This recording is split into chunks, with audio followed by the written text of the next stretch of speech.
तपाईँ कहिले भिडको बीचमा भएर पनि एक्लो महसुस गर्नुभएको छ? हजारौँ साथी, हजारौँ सोसल मिडिया फलोवर्स र लगातार आउने नोटिफिकेसन्स हुँदाहुँदै पनि किन कहिलेकाहीँ मन खाली लाग्छ? हामी प्राय सोच्ने गर्छौँ, यदि मेरो धेरै साथीहरू भए भने म खुसी हुन्थेँ। यदि कसैले मलाई बुझिदियो भने मेरो जीवन राम्रो हुन्थ्यो।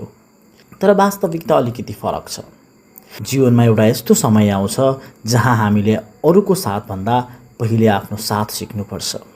किनकि आफूलाई नबुझ्ने मानिसले संसारले बुझ्दा पनि खाली महसुस गर्न सक्छ। द आर्ट अफ बिइङ एलोनले हामीलाई सिकाउँछ एक्लोपनबाट भाग्ने होइन, त्यसलाई आफ्नो विकासको अवसर बनाउने हो। एक्लै हुनु र एक्लो महसुस गर्नु एउटै कुरा होइन। एक्लै हुनु एउटा परिस्थिति हो भने आफूभित्र खालीपन महसुस गर्नु भनेको एउटा मानसिक अवस्था हो। अब सुरु गरौँ आफूलाई भेट्ने यो यात्राको पहिलो अध्यायबाट। अध्याय 1, एक्लोपनलाई गलत रूपमा बुझ्न बन्द गर्नुहोस्। धेरै मानिसले एक्लोपनलाई दुःख, असफलता र कमजोरीसँग जोड्छन्। उनीहरू सोध्छन् म एक्लै छु भने मसँग केही कमी छ। तर सत्य के हो भने एक्लो हुनु जीवनको सामान्य हिस्सा हो। हामी सबैले कहिलेकाहीँ एक्लोपन अनुभव गर्छौँ। फरक यति हो कि केही मानिस त्यसमा हराउँछन्, केही मानिस त्यसलाई आफ्नो विकासको समय बताउँछन्।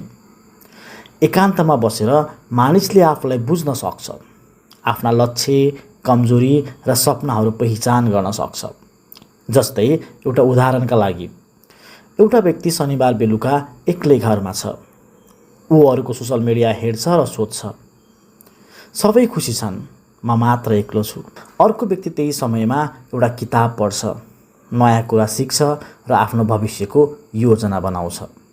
समय एउटै थियो तर सोच फरक थियो।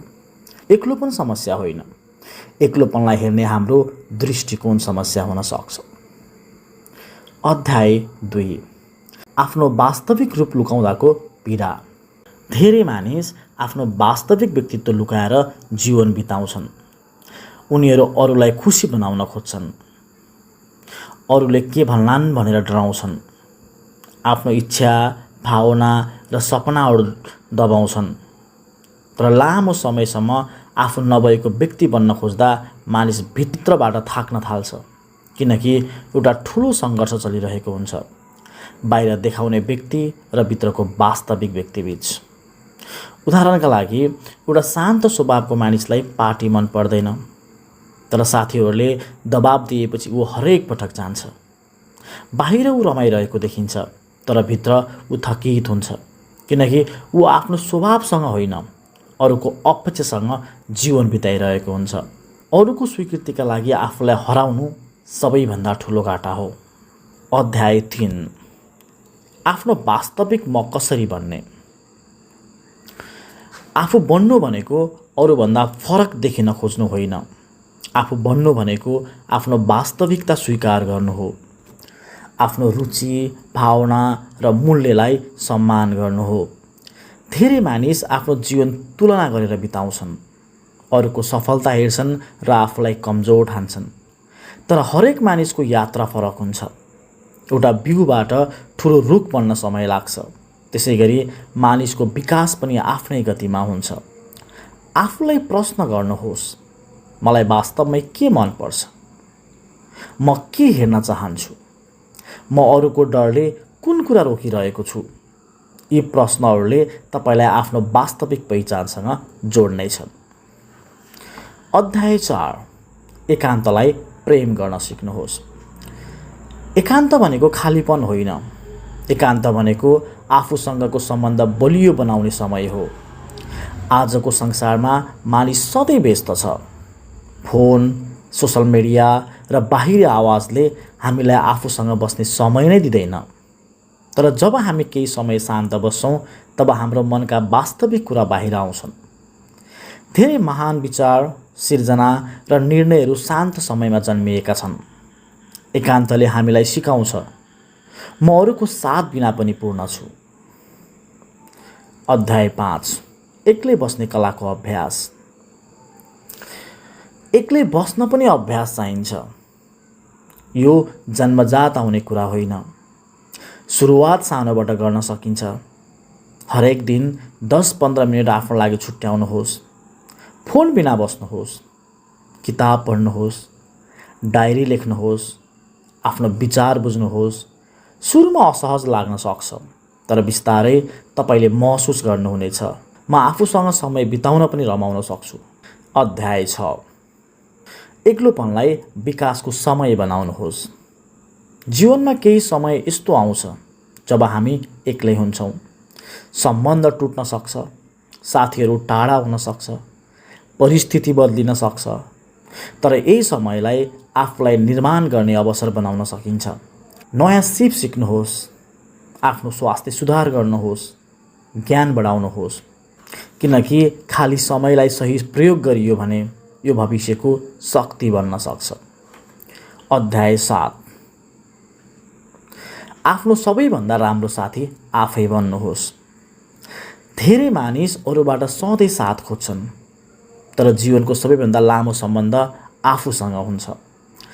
आफूलाई आलोचना गर्ने होइन, बुझ्ने साथी बन्नुहोस्। आफ्ना गल्ती स्वीकार गर्नुहोस्, आफ्नो प्रगतिलाई सम्मान गर्नुहोस्। कहिलेकाहीँ एक्लै कफी पिउन जानुहोस्, एक्लै घुम्न जानुहोस्, आफूसँग राम्रो सम्बन्ध बिताउनुहोस्। अध्याय 8।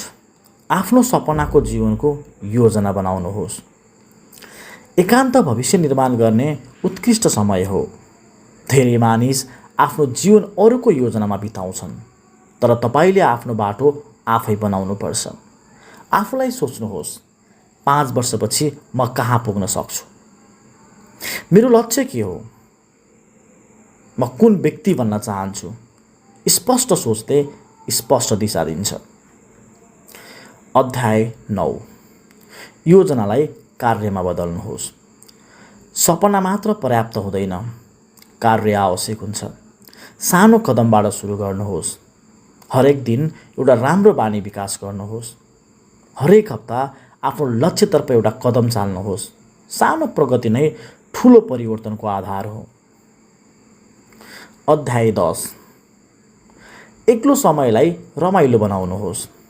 जब तपाईँ आफ्नो एक्लो समयलाई सही प्रयोग गर्न सिक्नुहुन्छ, तब तपाईँ त्यसलाई खोज्न थाल्नुहुन्छ। आफ्नो कोठालाई प्रेरणादायी बनाउनुहोस्।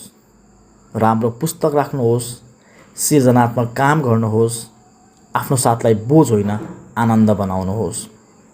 अध्याय 11। मानसिक र भावनात्मक रूपमा आत्मनिर्भर बन्नुहोस्। यस यात्राको अन्तिम लक्ष्य हो आत्मनिर्भरता। यसको अर्थ अरूलाई आवश्यक छैन भन्ने होइन।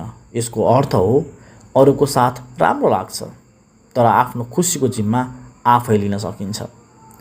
आफ्नो निर्णय आफै लिन सक्नु, आफ्नो मूल्य अरूको विचारबाट निर्धारण नगर्नु, यही वास्तविक स्वतन्त्रता हो। एक्लोपन जीवनको अन्त्य होइन, कहिलेकाहीँ यो नयाँ सुरुवात हो। जब संसारको आवाज कम हुन्छ, तब तपाईँ आफ्नो भित्री आवाज सुन्न सक्नुहुन्छ। आफूसँग बस्न सिक्नुहोस्, आफूलाई बुझ्न सिक्नुहोस्, किनकि जीवनमा सबैभन्दा महत्त्वपूर्ण सम्बन्ध आफूसँगको सम्बन्ध हो। याद राख्नुहोस्, जो व्यक्ति आफूसँग खुसी हुन सिक्छ, ऊ संसारसँग पनि राम्रो सम्बन्ध बनाउन सक्छ। यो the art of being alone, एक्लोपनको कला अडियो बुक अन्तिमसम्म सुन्नुभएकोमा तपाईँहरूलाई हृदयदेखि धन्यवाद। जीवनमा कहिलेकाहीँ आउने एकान्तलाई कमजोरी होइन, आफूलाई विकास गर्ने अवसरको रूपमा लिनुहोस्। यदि यो अडियो बुकले तपाईँको सोचमा सानो भए पनि सकारात्मक परिवर्तन ल्यायो भने यही हाम्रो सबैभन्दा ठुलो खुसी हुनेछ। यो यात्रामा साथ दिनुभएकोमा धन्यवाद। ज्ञानवर्धक अडियो बुक र पुस्तकका सारहरूका लागि हामीसँग जोडिनुहोस्। आफ्नो ख्याल राख्नुहोस्, आफूलाई विश्वास गर्नुहोस् र सम्झनुहोस्। आफूसँग राम्रो सम्बन्ध बनाउन सिक्नु नै जीवनको सबैभन्दा महत्त्वपूर्ण यात्रा हो। यस्तै लाइनहरूको लागि र अडियो बुकहरूको लागि हाम्रो यस च्यानललाई सब्सक्राइब गर्न नबिर्सिनुहोला। धन्यवाद।